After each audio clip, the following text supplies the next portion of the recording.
আচ্ছা, আগের ভিডিওটা দেখে তোমরা জানিও যে তোমাদের কেমন লাগলো। কিছু কথা একটু শেয়ার করলাম। আমি ভাবছি এবার থেকে সব ভ্লগে না এই কী করলাম না করলাম সেটা ডিরেক্টলি আমি মানে ডিকটেট করি সেরকম করব না। এরকম কিছু কথা শেয়ার করব। যদি তোমাদের ভালো লাগে, ভালো লাগলেও খারাপ লাগলেও কিরম কী লাগলো না লাগলো একটু জানিও।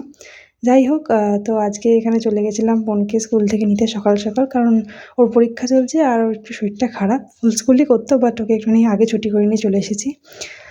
তারপর এখানে বাড়ি ফিরছিলাম, আর দিয়ে তারপরে এসে আমি পড়তে বসে গেছিলাম দুপুরবেলা। এখানে লাঞ্চ ফাঞ্চ করে ফ্রুটস খেয়ে, আর আমার সবেদা খেতে খুব ভালো লাগে। তারপর আবার মাঝখানে বলছিলাম না, এক সপ্তাহ আমার একটু গ্যাপ গেছে বলে অনেক ব্যাকলগস হয়ে গেছে, সেগুলোই আবার কমপ্লিট করতে হচ্ছে। মানে আমি কমপ্লিট করছি, আবার কিছু হয়ে যাচ্ছে, আমি গ্যাপ দিয়ে দিচ্ছি, আবার ব্যাকলগস হয়ে যাচ্ছে, এরকমই আমার চলছে এখন। জানি না এরকমই হয়তো কয়েকদিন চলবে, বাট আমি ম্যানেজ করে নিতে পারবো, কারণ I am a strong girl. চলো, দেখার জন্য ব্লগে টাটা।